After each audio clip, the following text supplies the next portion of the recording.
Hi, everybody. I really appreciate you all hanging out here for the afternoon and to spend some time with us here at the Globe and Mail Center. Mark, I guess the first thing I'm going to do is I'm going to congratulate you on being a nominee for the Foreign Press Association Award for your story on the graffiti kids. So I don't know if everybody here is familiar with that piece that Mark did. It was an amazing interactive. The subheadline for the story, just to give you a little background, was how an act of teenage rebellion sparked the Syrian war. So I'm just really interested in how you found the teenager that sparked the Syrian war and how you drew that line. Well, first, thank you all for being here. I'm sorry if we've postponed lunch plans a little bit. That story came about through a conversation I was having with my editors after a very strange week in July of 2016. And one day I was covering Brexit in London, and then I got these news alerts on my phone, and there had been this terrible attack in Nice where a truck driver had driven into a crowd of people at the Bastille Day celebrations. So I flew to Nice, was there for a few days, and then after, I think on the third day, there was an attempted coup d'etat in Turkey, and I flew on to Turkey. And at the end of the week, I was asked, is there any way to connect these dots? I mean, it seems like the world's spinning out of control, and I thought, there's no way to connect. These are completely separate events. But I called up Margaret Macmillan, the historian at Oxford University, quite famous here in Canada, obviously, and I asked her what she was thinking, and she said, I feel like we're in a new era, an era of greater uncertainty, and it reminded her of the interwar periods and pre-war periods before the First and Second World Wars. After that, my editors were asking, so if we're in a new era, when did this era begin? And we could have chosen September the 11th, obviously, or the financial crisis, or the invasion of Iraq. But we decided to sort of look at a less well-understood event, which was the war in Syria and how it began. And there was this apocryphal story online of these teenagers who had drawn on the wall of their school in the southern city of Daraa, and how the graffiti they wrote was, "It's your turn next, Dr. Bashar al-Assad." And this was in the context of the Arab Spring, of course, and so the regime jailed these kids and tortured them brutally. And what happened was that as the reports of their torture sort of came out of the prison, their parents, who had always been deferential to the regime, to the system, took to the streets and protested against the Assad government, and then the Assad government sort of responded with violence, and that violence snowballed into the war. But we had, all we knew about this, there was 18 names on an Arabic language website. And so I told my editors, we'll never find them. They could be anywhere in the world by now. They could be dead, they joined the refugee that have gone to Europe. But they sent out, I think, 3 dozen sort of Facebook and LinkedIn messages to everybody with these last names. And I apologize if there's anyone here that I messaged out of the blue that day. But we got a couple of intriguing replies, but finally found one refugee from Daraa who was living in Sweden. And he said, listen, I'm not one of the graffiti kids, but I know some of them and I know where they are, but I have to trust you. And Stephanie was just saying how the Globe and Mail still really invests in foreign journalism and how great it is to work for a paper that if you tell them you have a great story, they're not going to, the budget, we'll worry about that later, go get it. And they paid for me to go have coffee with a guy in Sweden who might know something. And he said, okay, call this guy in Dusseldorf. So I call this guy in Dusseldorf. And the guy in Dusseldorf says, well, the guy you want's in Vienna. And again, the Globe's paying for all and I could have come back with nothing. And finally, I arranged to meet this kid, Naif Abazid, who was 14 years old on the day that he spray painted the wall of his school. And he did it. It wasn't even his idea. He was just the youngest kid in the group, and everybody else was trying to be cool. And they're like, do it. And so Naif, trying to impress his friends, sort of spray painted down with the regime on the wall, and off everything went. And he and his friends turned out to be these wonderful characters for explaining everything that's gone on since. They were like Forrest Gumps. They accidentally started this, and then they were walking through, then they went into refugee camps in Jordan, and they came back to Syria because they found life in Jordan so hard, and then they decided to go to Europe, so they walked through the Islamic State territory, got to the beaches, joined this crowd of people going to Europe, and then now they're living through the backlash, the populist sort of far-right groups that we're seeing in countries like Austria, of course, and others. And it was just a story that we didn't think would ever work, or didn't think would come together, and sometimes when it does, it's magical. It was magical. So the U.S. Secretary of State, if he still is, I haven't checked the news this morning, he actually said that the U.S. would not accept the return of power of Bashar al-Assad to Syria, now that the Syrian war is kind of winding down a little. But how does that work? Like, it seems to me inevitable, and that's just me being cynical, but... Yeah, I don't think the United States has any ability anymore to influence events, like political events in Syria. It's, through its weight tentatively behind some of the rebel groups, never gave them sufficient weapons to fight against the Syrian army, and especially not after Russia and Iran entered the war so forcefully on the Assad regime's behalf. At this point, American capital in the Middle East is low as ebb, so you either have to keep fueling this war, which the Trump administration seems less interested in than its predecessor, or you have to accept that it will end with Assad still in charge. And to return to the story I was just saying about the graffiti kids, I mean, sometimes these stories they also backlash a bit. I mean, or they can go poorly. When they spoke to me, when they told me about their role in starting this conflict, accidentally, the war was at a stalemate. Aleppo was a contested city. They thought, well, I may as well tell you what happened because it's history and it's all behind us now, and this war could go on for a long time. And I don't think they ever envisioned that Bashar al-Assad would be back in power. And now they're facing this possibility. Their parents, their relatives still live in Syria. And the article that we wrote has been maliciously translated by a pro-Assad website to make these kids into the villains of the story. And they're quite worried about repercussions against their family if and when Assad sort of consolidates control of the country again. Yeah, it's terrifying. So I was trying to segue into Russia there, but it didn't quite work. But, I mean, Putin definitely has been backing Assad. So you were posted in Russia in 2001, 2002, and it was just right after Putin was first elected. And it was interesting, we had a conversation the other day where you reminded me that he won fair and square.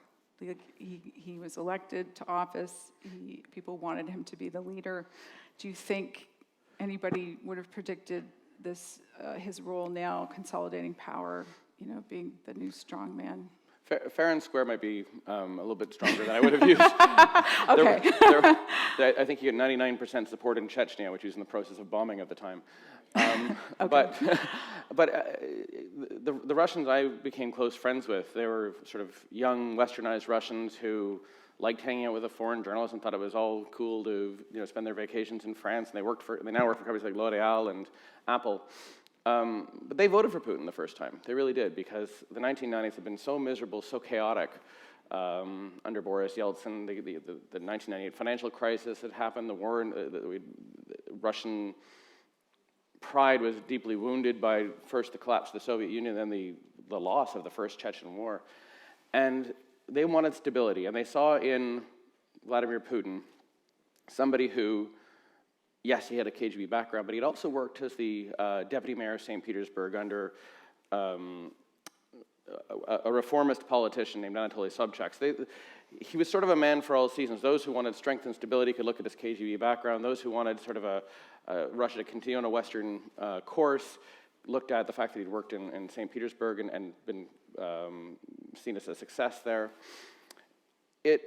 4 years later, all of my friends voted against Putin because they didn't like the direction that it was all heading in.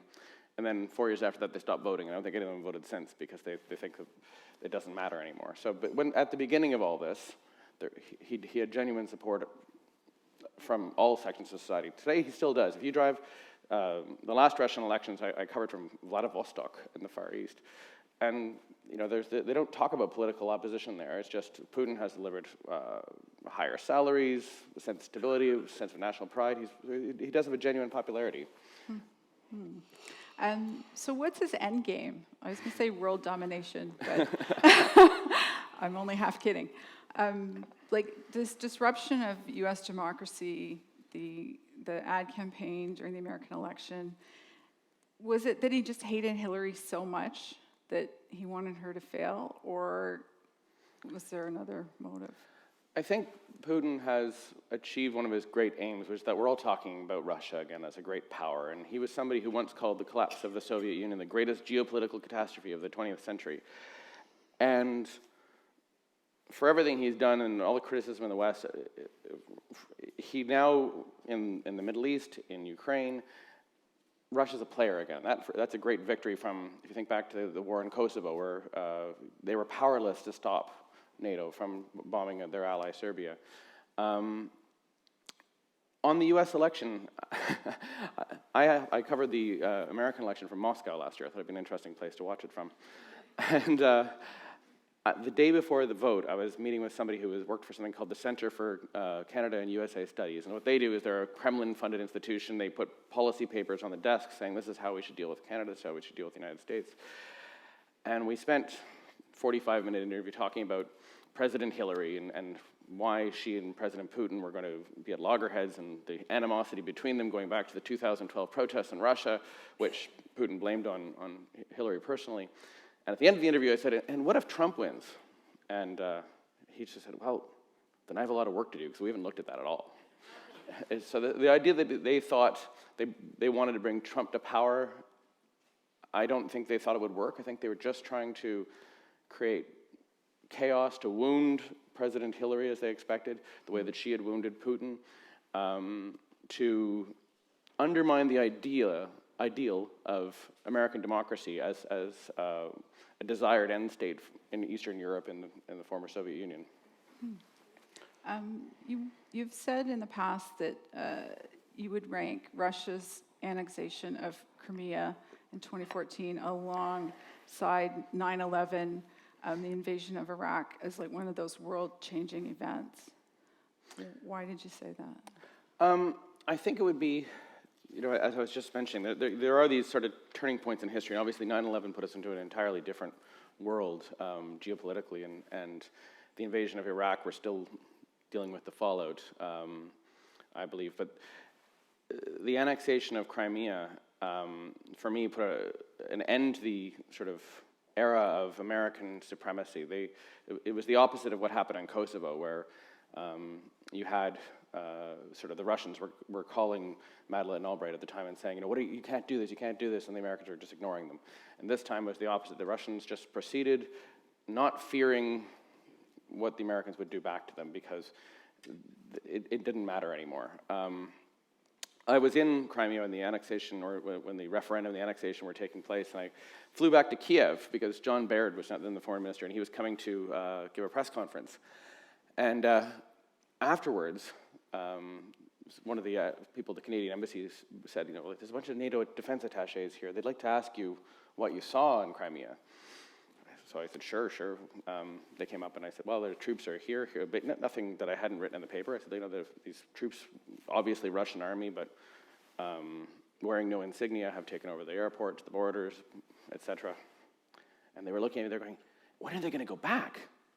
I was astonished. I mean, in all their strategizing and wargaming, which I guess is what you do when you're a NATO defense analyst, they had never contemplated that Russia, if there was a pro-Western revolution in Kiev, might retaliate in the way that it did, which the reason why I and a bunch of other journalists have flown down there is because this just seemed like it's probably what they'll do. But we'd stopped paying attention to Russia during the 1990s, stopped treating them as with the respect, I want to say, but everybody involved in international politics knows, for instance, that if you open up an embassy in Taiwan, the Chinese government's going to go crazy. So no one opens an embassy in Taiwan. We didn't seem to know anymore or realize anymore that if you pushed too hard in terms of Western support for a regime change in Ukraine, that Russia would respond angrily. We'd lost, there are fewer and fewer journalists based in Moscow. The Canadian embassy, we shut down our consulate in St. Petersburg. There was just less focus on it, and now I think we're regretting not paying attention. It must have been interesting for you when you were on the ground and you were seeing these Russian soldiers in their full fatigues, like walking around like they own the place. And we had this little chat yesterday too about there was a lot of skepticism, even in the newsroom, about what was really going on. Like, was it volunteers, as the Russians were saying, or was it actual Russian troops? And Yeah, it was a very strange experience because I had traveled with the Russian military on when I was living in Moscow. They took a bunch of foreign journalists into Chechnya to show, sort of, look, the situation is much better here.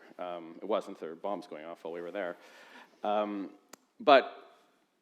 So I was driving from Simferopol, the capital of Crimea, to Sevastopol, which was and is a Russian military base. And I came to a checkpoint on the road, or my driver came to a checkpoint on the road, and I looked at the window, and there was, what seemed obvious to me, Russian soldiers, because their boots were all shined up. I mean, no local militia taking to the streets has time to everybody get the same boots and shine them up first. And also there was what the Russians call BTR, an armored personnel carrier parked, which is also very hard for a popular uprising to acquire.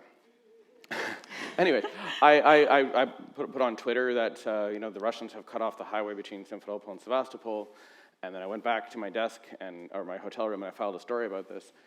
And other journalists came along the same road the same night and met a much more ragtag group of people who obviously taken over the checkpoint after I'd seen it being created. And they started going, oh, the Globe and Mail guy's got it wrong. There's no Russian soldiers here. He's stirring up trouble. And to the extent the Globe even, we sort of backed away from our initial headline. We're like, yeah, did you really see what you thought you saw? I remember on referendum day in Crimea, I was walking around, I was taking pictures. One of these Russian soldiers came up to me and he just said, stop taking pictures. And so I said, Kto vous? Who are you? And he's like, Kto vous? Who are you? And so he started, it's polite form, vous. But he started to get angrier, and I kept, I was refusing to stop taking pictures until he sort of went, and who are you? All right, okay. I'll go that way. Doesn't matter who you are. So the story of the annexation itself, it affected you on a personal level. And you actually went back 2 years later to find a friend that you had lost contact with. Can you tell us a little bit about that? Yeah, this is in Donetsk, in the southeast of the country, which is sort of, after the Crimean annexation, of course, there was a pro-Russian separatists, obviously, again, backed by some Russian operatives, started up an uprising. They wanted to join Russia first, and they were talking about creating a Novorossiya, sort of a new state in southeastern Ukraine. Today, if you go there, it's just this frozen war where they take turns shooting at each other in the dark. But anyways, on one of my first trips there, I met a young guy named Vladimir Simperovich. And Vlad was a pro-Ukrainian blogger, and I was really interested by someone so brave as to be in Donetsk during all these events, who was writing on his blog, about his, not just pro-Ukrainian sympathies, but his distaste for what was going on. And interviewed him. He was very proud to be interviewed by a foreign correspondent. And then, fatefully, I think, he had a picture, he asked his brother to take a picture of the two of us standing together, and he made it his profile picture on VKontakte, which is the Russian equivalent of Facebook. And only later on did I realize it was probably a bad idea. But anyway, so a couple of weeks later, I was going back to Donetsk. I was taking a train from Kharkiv in eastern Ukraine down to Donetsk, which was, at that point, sort of in its current state, occupied by the Russian military. And he said, I got a phone call from Vlad. He's like, Mark, where are you? And I said, I'm on the train to Donetsk. I was going to call you tonight. And he says, which wagon of the car are you on? I said, wagon 8. He's like, I'm going to meet you on the platform. Do not speak English. Follow me. And so I got off, and there's this very worried-looking Vlad. He takes me by the elbow, and he walks me straight out of the station into a car and whisks me away. And it turned out there had been,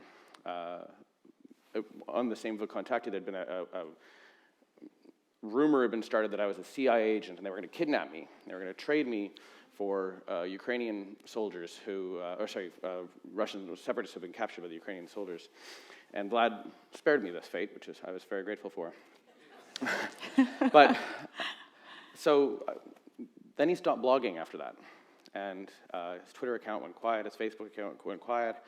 I tried sending him all sorts of messages over the next few months, and called his phone, and somebody who wasn't Vlad answered and said, I don't know Vlad, sort of hung up. And one night I was in Toronto speaking with my editors. They said, "What's the one story you really want to do this year?" And I said, "Well, it's not a story, but I feel like we left a guy behind. There's Vlad. I owe him one, and maybe I should take some time off and do this." Or no, just do this on. If it turns out to be something worth writing about, that's great. But we understand. You go do this. And so traveled back to Ukraine with some tiny little clues about where he might be, and finally I found his brother, the same guy who had taken the photograph, and who was living in Ukrainian-controlled part of, in Ukraine. And he said, "Okay, well, Vlad's still there, but he doesn't have a phone anymore, and he doesn't have a passport." He'd been in jail for most of these 6 months since I'd seen him last, but he'd been released, but they'd taken away all of his documents, so he couldn't leave, he couldn't work. He was basically a prisoner in the Donetsk People's Republic.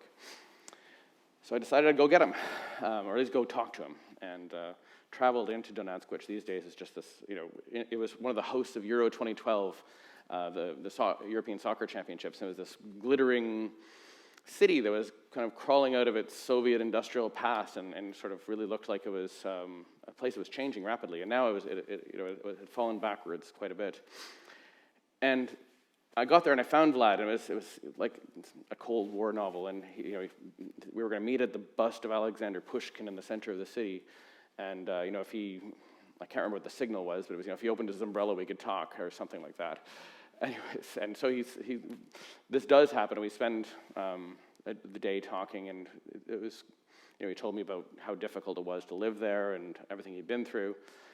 And then I went back to Kiev and thought, well, I can't leave him there. And so, breaking all the rules of journalism, we're not supposed to get involved with the people you're writing about, or especially in something so politically charged as Russia and Ukraine. And I organized a people smuggling operation. I paid a driver who paid, I'm sure, somebody else. I don't know how it worked, but his car with a certain license plate was going to drive through the front line at a certain hour, and both the sort of Ukrainian army and the separatist militia were just going to pretend they weren't going to look in this car. Cost all of $400, in case you're wondering. And they drove Vlad out, and every now and again. These stories, so you get so wrapped up in them, and it's not just a story, it's these are people's lives. And to have pretended that I had not impacted his life the day I decided to interview him would have been ridiculous. So that's how that all came about. That's true. And you met up with him again after, and he was back to wearing pink shirts and yes, and expressing himself. Yeah, and he's now he's still quite outspoken now, both angry at the pro-Russian separatists and the Russian government, but also the Ukrainian government, because he's mad that the corruption worked, that he was able to. He thinks it's ridiculous that $400. He asked quite reasonably. He's like, I could have been a terrorist. I could have had a trunk full of weapons, and $400 was enough to got the car through. But his mom still lives in Donetsk, and we correspond quite regularly about life there. And she said the one thing that she's truly happy about is her kids are out now. So. Wow, so it's still bad. We were also chatting about how you yourself were once detained. I don't know what it is with you and Nathan and the Uyghurs, but Mark also went to the same territory in China and had a similar experience with the Chinese authorities. Similar, yeah, I think so. I mean, it was in 2009 after there was a violent riots in Xinjiang, and so I flew out there to cover them, and they were allowing, unlike the protests the year before in Tibet where they barred foreign media from coming, the Chinese government, I think, was trying to learn its lessons from, they got lots of negative coverage from that, and this time they were going to allow foreign journalists to come to Urumqi, the capital of Xinjiang, but they were going to keep us there. We all had to file from, sort of the third floor ballroom was the only place you're allowed to sort of send your stories from, so they could, they're really right on top of you. I did that for a day, and I thought, this is ridiculous, I'm not learning anything. So I got on a plane and flew down to Kashgar, which is near the border with Afghanistan. And one of the tricks of working in China, and any place where there's repressive regimes, is that as soon as you check into the hotel is going to fax your passport on to the secret police, or in this case, the Public Security Bureau. But if you do that after 5 o'clock, that fax doesn't get there till maybe everybody's just gone home. And I once traveled to Chechnya illegally just on that. Just like I filed my request and all the paperwork on like the 7 o'clock before a long weekend, and they didn't realize I was there until I was gone and back out again. But in this case, in Xinjiang, it didn't quite work. I did a day of reporting in Kashgar, and I went to my hotel room and I wrote my story, and then I went to bed. And then in the morning, there's a thumping at the door. And I'm like, oh God, it's 8 o'clock in the morning. So there's this little do not disturb button beside my bed. I'm like, click, click, click, click, click. And it's like thump, thump, thump, thump. I'm like, you don't need to clean the room right now. Click, click, click, click, click. Finally, I get up, and open the door, put my glasses on. There's five men, one of them wearing a police uniform, the other four sort of very clearly with him. There, and they're like, you have to leave. We're deporting you. And I said, well, my room came with a free breakfast. And they were, well, that makes sense, you know. So we went downstairs to the breakfast room, and it was the most awkward meal I've ever had because it was sloppy scrambled eggs, and I had chopsticks, and I'm trying to pick up, and there's 5 cops looking at me, and everybody in the hotel is just like, who is this dangerous man, you know, who can't eat a scrambled egg? So then they took me to the airport, and this is the Kashgar airport, and they said, okay, you got to fly back to Urumqi and then back to Beijing. And I said, okay. And they said, well, buy the ticket. And I said, you guys are deporting me. You're paying for the ticket. And they're like, no, you shouldn't be here. You pay for the ticket. And we sat there for 12 hours in the airport. And me just sitting there like, okay, if this is the worst deportation ever. And they're looking at me like, dude, if you want to sleep in the airport, we're going to sit here staring at you. And they called my bluff. I did not want to sleep on the floor of the Kashgar airport. And I took the last flight out finally. Because otherwise, I think I might still be there. I might have met Nathan when he came through. You might have still been there, yeah. It's kind of a general kind of fangirl question, but what was the most dangerous situation you think you've ever been in? It sounds like you've been in a few. I've covered a few wars, and they're always terrifying. I mean, I remember driving around South Lebanon during the 2006 war between Israel and Hezbollah, and Israel was bombing Hezbollah was firing these Katyusha rockets into northern Israel, and they were using these long trucks to launch them. And you're driving around South Lebanon, every time you passed a truck, you were terrified, because of course the Israelis, if they saw these trucks, they would just bomb them. And you don't know what's in the truck, it's probably just avocados or something. But the entire time you're beside them, your heart is palpitating. But oddly, my answer is not Iraq, it's not Afghanistan, or any of these other places. It was in Thailand in 2010. And there was a riot, or it started as a protest, an anti-government protest by the Red Shirts, the supporters of Thaksin Shinawatra.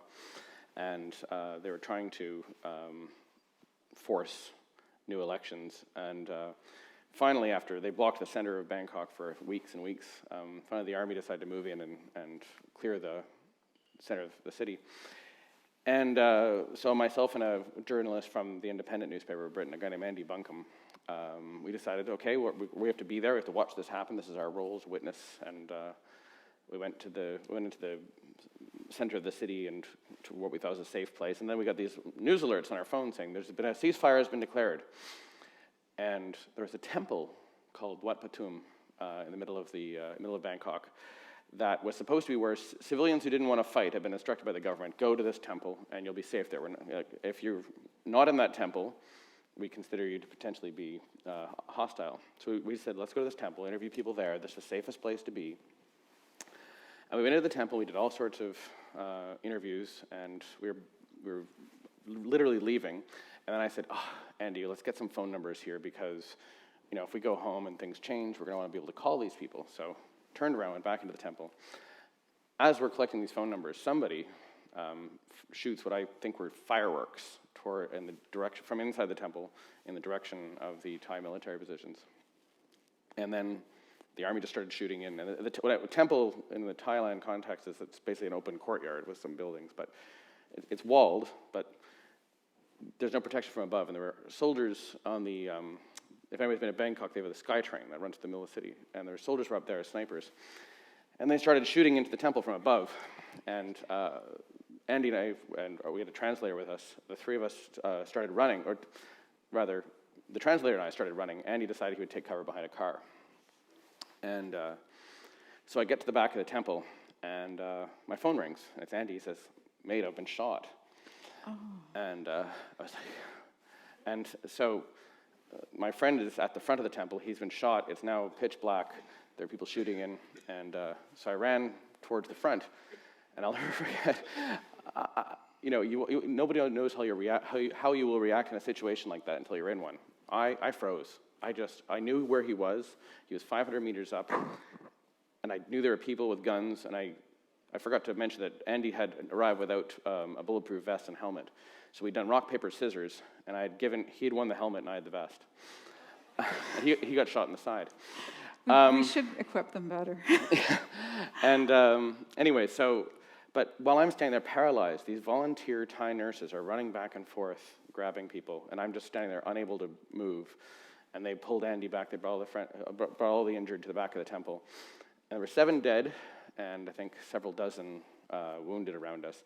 And it was dark, and the army was still surrounding the place. And this was the early days of Twitter. And so I just started writing on Twitter taking pictures of the bodies of the people around me, and it went viral, and as they now say, and it was on my tweets were on the BBC and everything else, and there was all of a sudden this international attention on Wat Patum. There are people trapped in there. There's this Canadian journalist. He's tweeting. His friend's been shot, and so then the next time my phone rings, it's the Red Cross, and they say we've negotiated a ceasefire to get you and your friend out. And Andy, he's white in the face. He's losing blood, and he said, "I'm not going till everybody else goes out first. I'm the last stretcher we're taking out." And so they call back. I tell them this. They're like, "Okay, but you, Canadian journalists, have to be the one who carries each stretcher from the back of the temple out to the front, so we know no militants are going to escape this way." So I had to walk back and forth as myself and the translator, with no helmet, pitch black, and just all you could see was the lights of the ambulance at the other end, and it was just absolutely terrifying. It went on for hours, and finally got back to the hospital, and that by morning the whole thing had been resolved. But the most terrifying night of my life. Wow, I'd never heard that one before. It's the stuff that doesn't always make the paper. Yeah, or you don't tell your editors. But, I tell my parents 5 years after the event. We were also talking about how the new Trump administration, just to get into another scary topic, how destabilizing it's been. Because no one is really sure what U.S. foreign policy is in regards to many of these conflict zones. Tillerson will say one thing, Trump will say something else. And we were talking about how it kind of created a fertile kind of instability where people thought, well, maybe if we have an independence referendum, the Americans won't get mad or they'll, stand by us. Let's just see how it goes. And there were quite a few of these in recent months. I'm thinking of Catalonia, of course, and also the Kurds in Iraq. Yeah, I think Kurdistan's a really good example of that, where I think people, actors in the rest of the world don't know what U.S. foreign policy is right now, and they certainly don't know if Donald Trump's going to stand by that policy in the morning. He could tweet either way. And so something like the U.S., like the Kurdish independence referendum, I think, they waited a very long time, and I think they're fully within their rights as a people, a nation that have fought, frankly, our wars for us repeatedly. They fought for America, for the West against Saddam. They fought for all of us against ISIS. And Iraq is a country, Iraq, Syria, these are countries that were invented by colonialists, right? These lines were not drawn with any regard to who lives where. So I think they were within their rights. But I also think that under previous administrations, and maybe the next one, they would have got a very strong message from Washington: don't do this because, and to keep you from doing this, we will do Y, and it would have probably not have come to the dramatic events we've seen. Right now, I think independent actors, everybody talks about Russia and China, I'm more worried about places like the Balkans right now, where does Donald Trump care about Kosovo? What does that mean for Serbia? And if you're a Serbian nationalist leader like their current government and you believe that the conflict is inevitable, someday there will be another war between Serbia and Kosovo, why not now? This might be the best international situation you're going to have. Bosnia, very similar. You've got a crumbling economy. You've got, in both the Republika Srpska and in the Muslim Croat Federation, the glue that sort of kept the glue's not the right word for it, but this sort of global cop role that the Americans used to play to sort of keep these conflicts from bubbling over, it's gone right now, and people don't know what the rules are. When I was in Kosovo last, the NATO commander there was even he said, like, we don't know what's going on. I feel like we're walking on a volcano right now. That's really worrying in that part of the world. Small conflicts in the Balkans have escalated. And you get that in Russia, you get that in Eastern Europe, you feel that in the Middle East. People are just saying, we don't know right now what the rules are. And so that will encourage people, I fear, will encourage rogue actors to take a chance now and try and push and find out where the new lines are. And Canada and our policy around the Kurds has been kind of mystical as well, like not just to take it out on the Americans, but yeah, very, very much so. I mean, the troops are still there. They're just not helping either side because they were all together at once, and now they're not. Yeah, so. I think Kurds are are very fairly feel quite betrayed right now. Yeah. Okay. I think I'm going to open the floor for some questions. If anybody has any questions for Mark. I think there's one over there.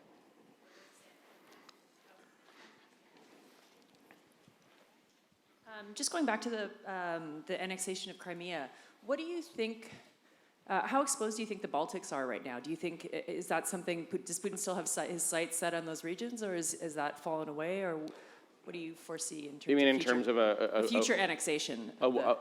I think, honestly, I think the very difficult problem for relations between Russia and the West for the foreseeable future is that Russia has no intention of undoing the annexation of Crimea. It's no, even opposition leaders in Russia praise that move because it's just so popular. I've always thought that the secondary conflict or the subsequent conflict in Donetsk and Lugansk has been more of a card that Putin has. Like he started this up with the intention of forcing the West to negotiate with him and maybe to eventually letting him keep Crimea.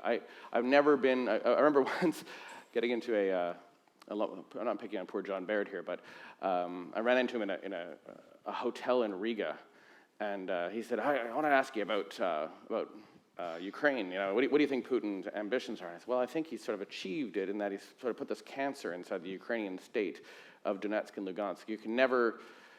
NATO will never take on a country that has an existing territorial conflict with Russia. It's very difficult for Ukraine to move towards Europe until they deal with this problem that Putin has created. And he's like, I think they're going all the way to Odessa with tanks. Okay. I've never been a believer of this, Putin as Hitler narrative. I think he's played more of he's very reactionary. Everything he's done has been in reaction to what he perceives the West has done. And I think in this case he was responding, and I don't think that he's plotting a war that he knows Russia can't win. Maybe this person here. There seems to be a reoccurring theme, especially over the last few years, that there has been a failing of imagination by us and Western allies about what could happen. So we don't think that the Russians are going to do this. We don't think Brexit's going to win. We don't think Donald Trump's going to. So there's like this reoccurring issue. How do you think that we begin to address that so we can begin opening ourselves up to what the realities are out there, and what kind of role do you think the media plays in facilitating that? Well, that's a really good question, and I think we have, I'll talk with the Globe and Mail, we have fewer foreign correspondents than we used to because readers think information is free, or too many readers. Obviously you people don't, and I thank you for being here. But people have gotten used to information being free. It's very unprofitable to run foreign media. And when you don't have journalists. We no longer have someone permanently based in Moscow. I cover from London and go back and forth. But we don't have the day-to-day coverage that you used to have. Those certain questions don't get asked in the House of Commons anymore because there aren't, I used to work in Parliament Hill and the aides cut out stories from the newspaper and they say, you should ask about this in question period. And so there's a domino effect from, on our entire democratic debate, and I think that has left us not understanding the world around us as well as we could and should. And I do think also the media's role, it's also about getting outside of the places that we're used to being in. I remember the day that Brexit happened, there were three of us, myself, Paul Waldy, our UK correspondent, Eric Wrigley, our European bureau chief based in Rome. We're all in Britain, and we were texting each other in the morning, and we had, let's have a bet on how this is going to go. And Paul and Eric were both in London covering the politicians and the bankers, and they wrote back, I think they both had 55-45 Remain. They didn't actually think this was going to happen. We barely planned to cover a Brexit vote, or a pro-Brexit vote. And my job those weeks before, I'd been to go to all the little fishing towns, and I wrote back 52-48 leave, because everybody I was talking to was out. But I think the bulk of journalists, whenever we cover any country, the bulk of journalists in Russia are, that's my phone, sorry. The bulk of journalists are they're in the capital cities all the time, speaking with people who speak English, went to work for Western companies, and we've lost, just because the sheer number of journalists has shrank, we've lost our ability to lost some of our understanding of these places, and like I said, that ripples down all the way to the House of Commons. Anybody else? This person here. I have a bit of a double-barreled question. Uh-oh. Based on the first two. When we say that Russia took the Crimea from the Ukraine, it's not historically accurate, is it? Because it was Russian from about 1780, I can't remember the exact year, 1788 or 87, when Catherine the Great and Gregory Potemkin took it. It had been a colony with its loyalty owed to the Ottoman Empire. So it was Russian. It was given to the Ukraine after World War II as part of the Soviet Union. It was occupied by mostly Russian people up until the referendum that they had to take it back. Yet we don't see any of that history of it in the press. So that we, in our opinions, are getting a short-sighted view that's perhaps a little one-sided, whereas perhaps people like yourselves could put a little bit more of the history into things so we would have a little bit more context and therefore judge our opinion maybe a little bit more balanced. I'm not in favor of Putin. I'm not in favor of him taking over the Crimea. But I could see a little bit of his point of view. It was ours. We gave it to the Ukraine while it was part of the Soviet Union. The Ukraine's broken out. We want it back. Very fair point. Part of it is, where do you stop with the history? I mean, does it belong to Turkey? Does it belong? I mean, we could go all the way back and You're a better writer than I am a speaker. you can, and if you let me write you an email, it'll be better than the answer I'm about to give you. Yes, I mean, that's one of the great struggles that all of us journalists constantly have. We always know more context than we can put into the article, and especially in the sort of online Twitter age that's accelerated. On the Crimea question, I mean, yes, if we all start revising borders, it goes in a very dangerous direction. I mean, it has to be, there is international law, and it was clearly broken in the case of Crimea. Had they had a free and fair referendum in Crimea, would they have voted to join Russia? Maybe. I went to Crimea the first time in 2004 during the Orange Revolution there, and I was asking people there, so they're like, what do you feel about the events in Kiev? And they're like, we want to join Russia. That was the people I spoke to on the streets. But the referendum as it was carried out in 2014 was, I told you about my friend with the ski mask and no insignia. I mean, it was not a process that any government can recognize, any Western government can recognize. I think Abkhazia has recognized it. So, yes, there's a long and complicated history there. We could, and I think I have occasionally written the longer version of this tale. It's not one that gets into everyday story, right, and that does shortchange readers sometimes, but I think on the point of Crimea, it's not, it's not helpful to keep saying which was theirs once, because you can just keep going back, and we have to focus on what we saw and the events as they happened and whether those events are legitimate. Okay, maybe one more. Sir? Thank you. I've always wondered, with regard to Russian elections per se, do they stuff ballot boxes? I mean, can you really trust the numbers that you hear after an election with Putin and so forth? Thank you. That's another very good question. I mean, do they stuff ballot boxes? There certainly has been evidence of that in the past. The gap, one of the first problems is that there's not really great opinion polling in Russia. At least you always see Putin has 80% support, et cetera, right? Now, if you're living in Tver and the phone rings and says, this is the pollster, we want to know if you support Putin, I think you say yes. Does that reflect how you feel about the overall political situation? Probably not. And the Russia's having an election next year in 2018, and it's going to be, I think we all know, Putin hasn't declared his candidacy, but I think we can all guess that he's going to win, and he's going to win with, I'm going to say 63%, because that's kind of been his result for the last few elections. I'm going to write that down. He might go, he might go up one or down one from that. And is that legitimate? They are not going to let an opposition candidate. Alexei Navalny is the most widely respected opposition figure. He's got bogus charges against him to make sure that he doesn't run in the election. There is other opposition figures. Ksenia Sobchak's an interesting one, but they are not going to be. How Russians get their news, the majority still get it from state television. And if you're watching state television, it's all about Putin's accomplishments, how great he is. Opposition time on the air is almost zero. And when they're on the air, it's mostly to criticize the Americans. It's not a free and fair, they don't need to stuff the ballot box as much. People know, they get taken by their, if you're working at the the tank factory in Petrozavodsk, they will say, all of us are going to go vote tomorrow, and they don't know that no one's going to check, that their ballot won't be checked. So I think there is sort of an atmosphere of fear that these elections are carried out and under. So I still, I repeat, Putin has genuine support across the country, but I think that the numbers in terms of his election results and opinion polling, we can't trust them, no. Okay, so Mark will be hanging around a little bit after this, but I think we're going to wrap it up. And I want to thank everybody sincerely for coming. It's a great turnout, and have a great afternoon. Thank you very much.